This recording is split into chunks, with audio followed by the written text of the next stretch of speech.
BBC oo aad ka maqashaan mowjadaha gaagaaban efemyada magaalooyinka qaar iyo barta internetka ee bbcsomali.com.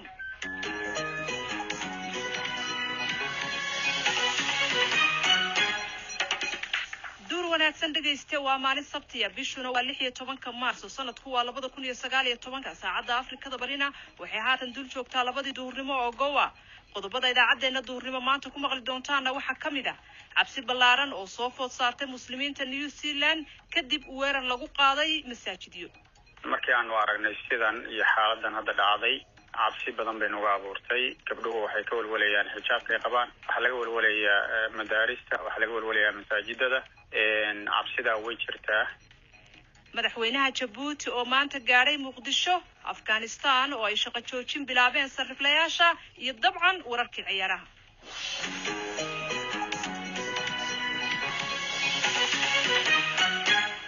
qodobadaas iyo kuwa kale ayaa idaacadeena duurnimo ku maqli doontaan haddii Allah awood leeyahay 30 daqiiqo ee soo socda waxaana idaacada soo saaray Maxamed Cabdiraxmaan Sheekh anigoo Faadmad Xadar Yuusuf ayaa idin soo jeedin doona balse intaasi ka hor wararkii caalamka iyo Axmed Nagaashi Axmed mahadsanid taxadar booliska New Zealand ayaa rumaysan in nin kaliya oo hubaysan uu dadka ku joogtay labada masaajid oo ku yaala magaalada Christchurch Jimcihii halkaasna uu ku dilay 49 qof laba qof oo kale ayaa la xiray laakiin boolisku wali ma xaqiijin inay ku lug lahaayeen weerarada oo 7 daqiiqo oo kaliya u dhaxaysay nin reer Australia oo lagu magacaabo Brenton Tarrant ayaa maxkamad la horgeeyay oo lagu eedeeyay dil hase yeeshee 3 toddobaad oo xabsi oo rumaana ayaa haatan loo diray ra'iisul wasaaraha New Zealand Jacinda Ardern oo iyaduna ka hadlaysay dhacdada xaduunka badan ayaa waxay tiri New Zealand is united in its grief and we are united in our grief New Zealand waxay ka midaysan yihiin murugada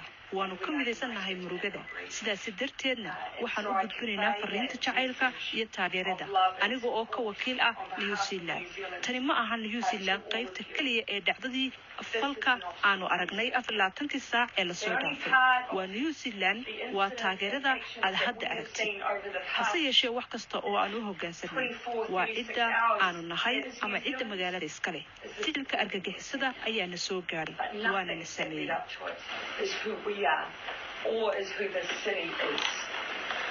This act of terror was brought to our shores and rained down upon us.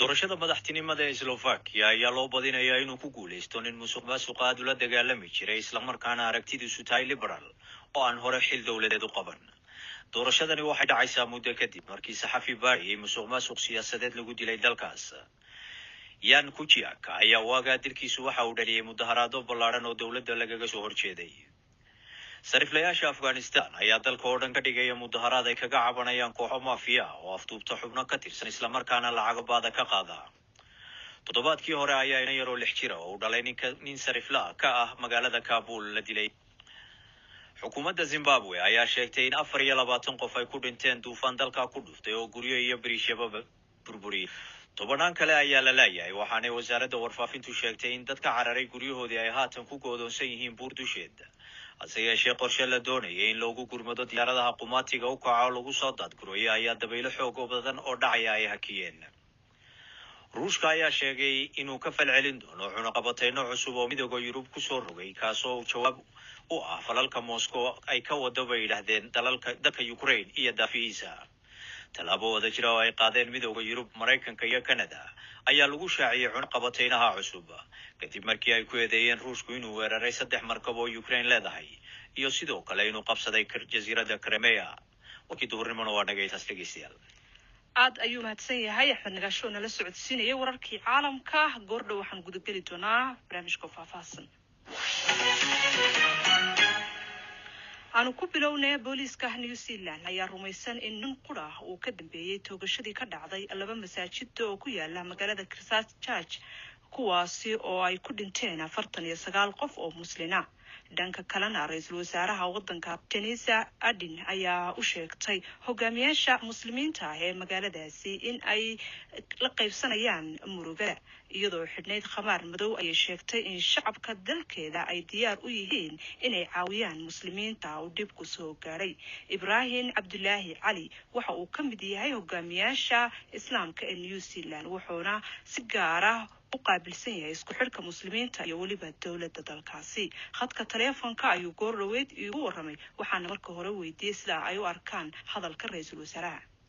hadalka ka soo yeeray ra-iisul wasaaraha New Zealand kolley waa hadal sina u ah hadda xal dejin oo muslimiinta niyadda loogu dhisayo iyo caalamka intiisa kaleba, laakiin waa hadal abuuri dafiiro laga warsu noqon doono.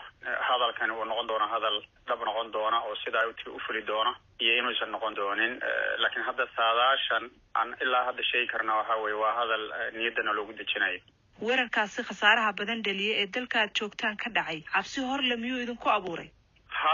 aad u weyn New Zealand oo ah laguna tiriyo wadanka ugu ammaan fiican caalamka oo wadamo badan oo reer galbeedka ka horeysa oo aan laga filanaynin wax dhacay runtii. markii aanu aragnay sidan iyo xaaladan hadda dhacday bay nagu abuurtay annaga gaar ahaan muslimiinta cabsi bay nagu abuurtay. gabdhuhu waxay ka walwalayaan xijaabka ay qabaan, waxaa laga walwalayaa madaarista, waxaa laga walwalayaa masaajidada, cabsidaa uga jirtaa. waa tahay Ibrahim, ninkan la tuhunsan yahay waxaa la sheegayaa inuu ka yimi wadanka Australia aana u dhalan wadankan New Zealand uu ka geystay dhibkaasi. marka cabsi gaara ma idin leedahay arrintaas idinka?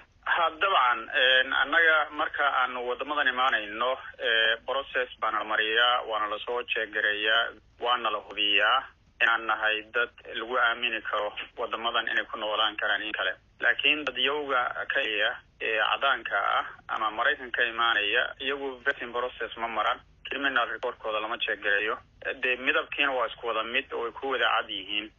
qof marka wadan kale ka yimid inuu sidan waxyeeleeyo waa sheeko aanan filanaynin, laakiin hadda maanta la filanayo oo kolley ay noqon doonto in laga diyaargaroobo. meesha weerarku ka dhacay waa masaajido, marka ammaankooda sidee baa loo ilaalin karaa bay kula tahay masaajidada? kolley hadda dood baa socota, dood baana abuurmi doonta. hadda maalmahan waxaa kolley lagu holan yahay iyo maydkii iyo qof walba wuxuu raadida ka maqan inuu hubsado. markii hawshan ay dhammaato waxaa laga wada hadli doonaa bal sida ammaanka loo sugi doono masaajidada. tanna cashiro badan baa laga baran doonaya, marka dib baa loo qiimeynaya, hadhowtana tallaabooyin baa la qaadi doonaa insha allah. ma la aasay meydadkii? haddaan la aasina goormaa la leeyahay waa la aasaya? maanta galabta xilliga dambe waqtiga New Zealand 5 galabnimo meelahaas baa laga soo saaray masaajidada meydadkii laga soo saaray. marka dawladdu waxay marinaysaa process oo baaritaan baa lagu samaynayaa, jirkooda baa la fiirinayaa, khubaro ku takhasusay arrinkaas baaraya.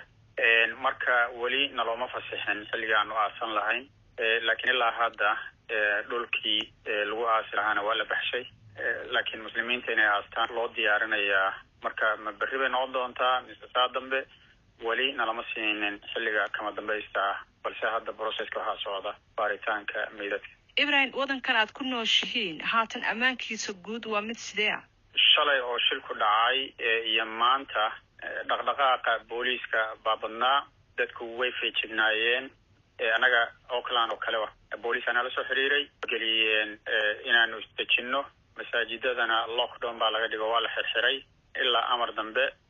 waxaa la yidhi yaan masaajida la aadin ilaa laga hubsanayo. marka hore hal qof baa dhib ka geystay wallahi, laakiin mar dambe waxaa la ogaaday nooc ma shabakad inay jirto oo isku xiran oo dadkan nacaybka muslimiinta ah sheeko ka soo jeeda inay yihiin. marka waxaa la yidhi yaan keliya la moodin arrinku Christchurch inay ku kooban tahay, laakiin magaalooyinka New Zealand oo dhan masaajidadan dadka muslimiintana guryahooda ay ku ekaadaan.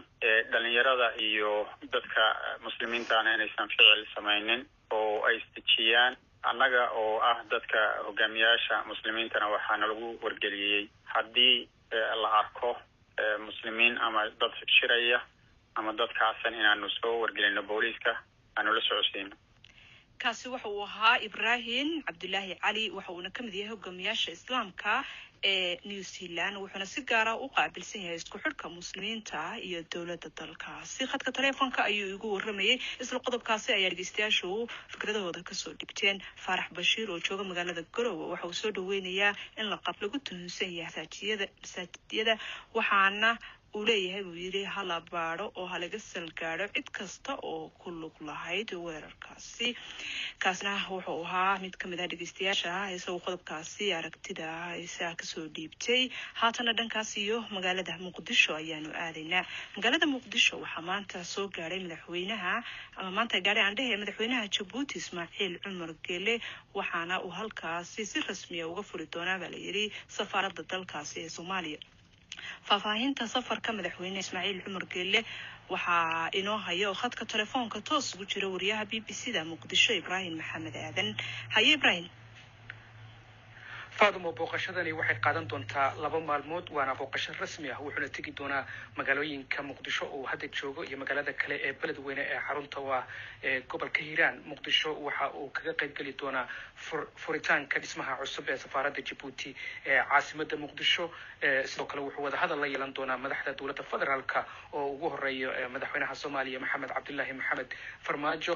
beledweyne markuu tagana wuxuu halkaas kula kulmi doonaa saraakiisha maamulka ee gobolka iyo sidoo kale saraakiisha ciidamada Djibouti ee qaybta ka hawlgalka nabad ilaalinta midowga Afrika ee Soomaaliya jooga oo sectorkooda ama qaybtooda weyn joogto gobolka Hiiraan, magaalooyinka beledweyne, Jalalaqsi iyo Buule Burde.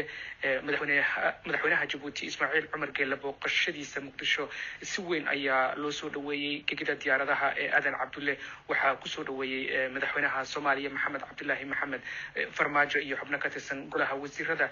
labada madaxweyne markii madaxweyne Geele uu diyaaradda ka degayba waxay fuuleen member loo sameeyay halkaas oo salaan sharaf ka teen cutubyo ka tirsan ciidanka qalabka sida. waxaana halkaas loogu garaacay astaanta calanka Djibouti. kadibna wafdiga madaxweynaha waxaa loo soo galbiyay xarunta madaxtooyada laga soo bilaabo garoonka Aadan Cabdulle ilaa laga yimaado xarunta madaxtooyada wadada dheer ee Maka al-Mukarrama. duna fara badan ayaa taagnaa kuwaasoo watay sawirada madaxweyne Geele iyo madaxweynaha Soomaaliya, waxayna ku marxabayeen madaxweyne Ismaaciil Cumar Geele in ay ku soo dhaweeyaan magaalada Muqdisho. ilaa caawa Muqdisho ayuu joogi doonaa. Faadumo. Ibrahim, safarka madaxweynaha sidoo kale waxaa kamid ahaa fanaanin oo uu kamid yahay Xasan Aadan Samatar iyo fanaanin kale. maxaan arrintaas kala soconaa iyagana? Faadumo, wufuudda la socotay Ismaaciil Cumar Geele ilaa 2 diyaaradood ayay wateen. diyaarad kamida waxay sitay fanaanin caan ah oo Soomaaliyeed oo aan tan iyo markii dowladii Soomaaliya dhacday 1991 aan cagahooda soo dhigin Muqdisho. waxaana kamid ahaa fanaanka caanka ah Xasan Aadan Samatar iyo sidoo kale fanaanka kale ee weyn Axmed Cali Cigaal. si weyn ayaa loogu soo dhaweeyay garoonka Muqdisho.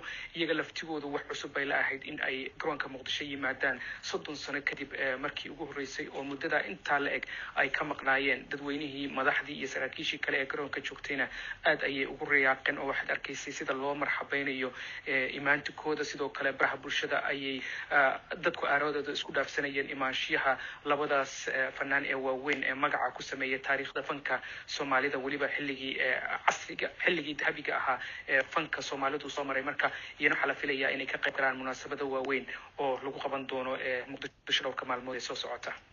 aad ayuu mahadsan yahay. kaasi wuxuu ahaa Ibrahim Maxamed Aadan, wariyaha Muqdisho oo halkan andhahe si toos ah khadka telefoonka ugu jiray. halkaad naga dhageysanaysaana waa BBC waxaad ka heli kartaa wararkii ugu dambeeyay ee Soomaaliya iyo caalamka oo dhan maalin walba. waxaana dhankaas iyo Afghanistan. sarfilayaasha Afghanistan ayaa maanta oo Sabtida ka bilaabay dalkaasi shaqo joojin, waxaana ay booliska ka dalbanayaan in uu ka difaaco kooxaha burcadbadeed oo afduubka u geysta iyaga iyo qasnadahooda kadibna lacago madax furasho ah weydiista. Afghanistan ayaa waxaa ka howlgala baa la yiri ku dhawaad 20,000 oo sariflayaal oo shati haysta iyo kuwo badan oo aan haysan ama aan diiwaan gashanayn. faahfaahinta warkaasi waxaa noo haya oo warbixinaya BBC-da ku qortay soo jeedinaya wariye Cabdiraxmaan Cadow. ganacsatada ka shaqeeya sarifka lacagaha iyo qoysaskooda ayay bartilmaameedsadaan dadka ku kaca faldambiyada afduubka la xidhiidha. 2 dhacdo oo ay carruur ku jireen ayaana dhalisay caro aad weyn. wiil yar ayaa la afduubtay kadibna qoyskiisa waxaa la weydiiyey lacag madax furasho ah. markii dambena waxaa la helay isaga oo meyda. toddobaadkii aynu ka soo gudubnayna sidoo kale waxaa la afduubtay gabadh lagu magacaabo Mahsa oo 6 jira. aabaha gabadhaasi dhalay oo sarifla ah wuxuu sheegay in uu ku guda jiray sidii qolooyinka gabadhiisa afduubtay wada xaajood ku saabsan madax furasho uu ula geli lahaa. wixii intaa ka dambeeyayna waxay boolisku ku soo wargeliyeen halka gabadhiisa lagu hayo. ururka ay leeyihiin sariflayaasha lacagaha ayaa waxay hadda ay la kulmeen 10 kiis oo la xiriira afduub, iyadoo ay jiri karaan kiisas kale oo dhacay balse aan laga warqabin. aad ayuu mahadsan yahay cabdiraxmaan cadow oo warbixintaasi inoo soo jeedinayay. hindiya cabdiraxmaan xuseen waa gabadhii ugu horreysay oo Soomaali ah oo ka soo muuqata warbaahinta waddankaasi Sweden tan iyo sanadkii 2016 markaas oo ay ku biirtay kooxaha ka dagaalama dalkaasi Syria. waxayna warbixin siisay telefishinka Explain ee waddankaasi Sweden iyadoona haysata ilmo yar oo ay ku dhashay dalkaasi Syria. Xasan Xuseen Cabdulle waxa uu abti u yahay gabadhaasi, isaga ayaana soo korsaday. khadka teleefanka Sweden ayay ugu waramay andhahe Ibrahim Maxamuud Jaamac oo marka hore weydiiyay sida ay u baxsatay iyo goorta ay heleen warkeeda gabadhaasi. gabadha waxay baxday 2015. gabadhu horta wadankan uday joogtaa meeshaan ay ku kortay. waa ciyaal la xaday. ciyaal marka la xadana wadamada waa taqaanaa meel la mariyay ma aqaanay kulley anigu xariiqdaas waayay. subaxdii markaan imido gabadha aan waayaan booliiska u ballaqay oo booliiskeena war gabadhaasaa iga maqane allayla raadsho baasaboorkeedina wuu maqan yahay. ma aqaano kulley meelay jirto mana sheegi karo. gabadhii waxaan dhahay bal halayla raadsho hadday diyaarad raacayso hala fiiriyo haddii ay yani control system waddanka systema jiro systemka bal halaga fiiriyo inay baxday inay hadda ku jirto waddanka. markaa waxay igu yidhaahdeen gabadhu ma bixin waddankay ku jirtaa amaaqa jir waaye. gabadhu markaasay 19 gelaysay. markaasay dhaheen gabadha niyo waa gabar weyn waana gabar qaangaara markaa damaraa raadiyeen. goorma kugu horreysay ood xiriir ka hesheen tan iyo markii gabadhaas ay tagtay waddankaas? gabadha waxaan iigu horreysay 2 ciido sanad baqana iigu horreysay. ay soo wacday ay tiri abtiyow meeshaasaan joogaa taasaa dhibkaasaa ay qabsaday abtiyow saas may ogow dhibaatadaas ay hayso ninaan cali guursado soo wada meeshaanaana joogaa. markaasay TV-ga hadda waxay ka soo muuqatay iyadoo ilmo yar haysata. shakhsiga ay guursatayna waxa ay sheegtay sida ay warbixinta ku dhiibtay in diyaarad lagu dilay gadaaliga diyaaradaha laga tuurayay. Soomaali baa qofkani ilmahan hadda iyadoo haysato ma ilmo Soomaaliyeed ba? sida hadda ay ii sheegtay ilmuhu horta ilma Soomaaliyeed maaha. wiilkana wiil oo Soomaaliyeed maaha. cunuga waa ay dhashay waxayna u dhashay wiil Suudaan sida ay ii sheegtay. ma fahan Sweden dhawaan waxay sheegtay inay hakisay dambina ka dhigtay dadka ka soo dhinac dagaalamay kooxaha iyagoo sheegtay dawladda islaamiyiinta in aysan ku soo noqon karin waddanka Sweden ee dhalashada Sweden haysta. markaad u dig warbixintan hesheen dawladda ma la xiriirteen maxaa si jawaabid ka soo baxay? wallahi dawladda markiina horena waa la xiriiray markii dambena waa la xiriiray marar badan oo caawin gabadha way jiraan laga saaro meesha waa la xiriiray. dawladdu waxay dhaheen waxba kama qaban karno qofka meeshaas markay gudaheeda joogto, laakiin markii meelaha kaamamkan oo kale hadda ay joogto kale waxba u qaban karnaa ay yidhaahdeen. marka sida ay soo bixin kartay meeshaas kaga imaan kartaa kaga timaado meesha ay joogto annaga wax kuma qaban karno. adiga sidii muddo kadib kolley meeshii waa ka soo tagtay oo wax badan kadib adiga waa say soo lugaysatay. aniga waxaan dhahay waa dhiirigeliyay sida soo baxsan karta soo baxso way soo baxsatay. waana timido meeshii oo ay tiri meeshii ay qoladii ii sheegeen. hadda meesha hadday timidna waxay arrinkaana dhacay oo maaragtay waxba u qaban mayno anaga dadka saasa waana is aragno qoladii booliiska xataa oo qoladii waddanka waa isweydiinay. waxay dhaheen kulley arrintu dawladdaas go-aanka gaarayso anagu waxba qaban ma karno laakiin dadka go-aankaas laga gaaray wax ka noqon doontaa ay dhaheen. xasan xuseen cabdulle oo warramiyay wariye Ibrahim Maxamuud Jaamac. tan ciyaarta galabta ilaa caawa waxaa dhici doona kulamo ka tirsan horyaalka Ingiriiska. barnaamijka ciyaaraha galabta waxa uu soo gali doonaa saacada Afrikada Bari marka ay tahay 2:45 daqiiqo. waxa uu socon doonaa ilaa 8 fiidnimo ee waqtiga Afrikada Bari. ciyaarta tabinta tooskana waxa ay dhex maraysaa kooxaha West Ham iyo waliba Huddersfield. baafinta maanta waxaa si wada jir ah stuudiyaha BBC-da ee magaalada Nairobi idinkaga soo tabinaya anigoo ah Samiira Cabdullaahi Jaamac iyo Caasho Saciid Xasan. mahadsanid Samiira. baafinta ugu horeysa maanta waxay idinka soo gaartay Axmed Guuleed Bugadhoble waxa uu baafinayaa Asma Guuleed Mahad waxa ugu wardambeysay iyadoo ku sugan Talyaaniga 2013. haddaba haddii ayna maqlaysa Asma Guuleed ama bay jirto cid garanaysa fadlan warkeeda hala gaarsiiyo Axmed Guuleed iyadoo wixii waraa loo sii marin karo xafiiska baafinta bisha cas ay ku leedahay Dhoble. أحمد عبد القادر إسماعيل وجوجا يمن وحوبافنا يا عنب عبد القادر إسماعيل وحقور دمبيسي يدو كسوغن دالك كينيا سنة دي لبضو كوني سغالكي هذا بادي أنا مغليسو عنب عبد القادر إسماعيل أما بيجر تعيد قرانيسا فضلا وركيدا هلا جارسيو أحمد عبد القادر إسماعيل يدو وحي ورا الوصي مرينكرو حفيز كبافين تبشع عسي كل هذا يمن. سليمان يوسف علي وجوجا باردير وحوبافنا يا مسكي يوسف علي حقور دمبيسي يدو كسوغن مريكن كلابدي كوني أفري طبنكي هذا بادي أنا مغليسو مسكي يوسف علي ama bay jirto cid garanaysa fadlan warkeeda hala gaarsiiyo Suleymaan Yuusuf Cali iyadoo wax waraa loo sii marin karo xafiiska baafinta bisha cas ee ku leedahay Buurdhuubo ama taleefanka lambarkiisu uu yahay 2526 عبد الرحمن عبد الله سليمان وجوجا يمن وحاو بافنيا محمود عبد الله سليمان وحقور دنبيسي ساقو كسوغن كسمايو لغدو كوني سدحدي هذا بادي ونا مقليا محمود عبد الله سليمان اما بي جرتي عد قرانيسا فلن وركيسا هلا قارسيو عبد الرحمن عبد الله سليمان iyadoo wixii waraa loo sii marin karo xafiiska baafinta bisha cas ee ku leedahay Yemen. سليمة محمد داود oo joogto Buurdhuubo waxay baafinaysaa Maryan Maxamed Daawud waxa ugu wardambeysay iyadoo ku sugan Jarmalka 2010. daba hadii ay maqlayso Maryan Maxamed Daawud ama bay jirto cid garanaysa fadlan warkeeda hala gaarsiiyo Saliima Maxamed iyadoo wax waraa loo sii marin karo xafiiska baafinta bisha cas ay ku leedahay Buurdhuubo ama taleefanka lambarkiisu yahay 2526 هند عبد الله فارح وجوجتا يمن وحي بافينيسا dadka kale ah Maxamed Cabdullaahi Faarax iyo Fartuun Sheekh Xasan waxa ugu wardambeysay iyagoo ku sugan Mareykanka iyo Sacuudiga sanadii 2008.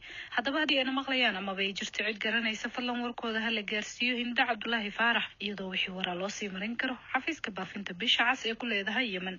إبراهيم حسين أحمد وجوجو بوردو وحوبافنيا حسن حسين أحمد وحوه دنبيسي سوى كسوغن كندا لبدي يكوني شاني طبنكي هدبا هديونا مقليا حسن حسين أما بيجر تعد قراني صفد لمركيسة هالقارسية إبراهيم حسين أيضا وحوار لوسي مارين كارو حفيز كبافن تبيش عسي كل هاي بوردوبو. نظيفة محمد وجوجتك اسمايا وحبافنيسا محمد مهدي صالح وحوغور دنبيسي سوى كسوغن دالك يمن سنة لبدي يكون شاني طبنكي هدبا هديونا مقليا محمد مهدي صالح أما بيجر تعد قرانيسا فضلا warkiisa hala gaarsiiyo Nadiifa Maxamed iyadoo wixii waraa loo sii marin karo xafiiska baafinta bisha cas ee ku leedahay Kismaayo.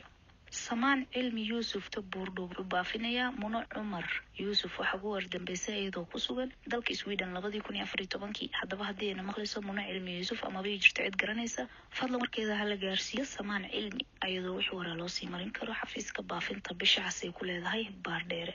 عبدولي أحمد آذن وجوجا أستراليا وحاو بافينا يا دتك كلا مريم أحمد آذن عبد القادر حسن عبد الرحمن يوسف حسن عبد الرحمن وحور دنبسي يوغو كسوغن قال كعيو سنة دي لبدكم لبيه طبنكي هذا بادي أنا مقليانا ما بيجر تعد قرانيسة فالله مركوذا هلا جارسيو عبدولي أحمد آذن يذو وحورا لوسي مرينكرو حفيز كبافين تبشع عسي كل هاي أستراليا.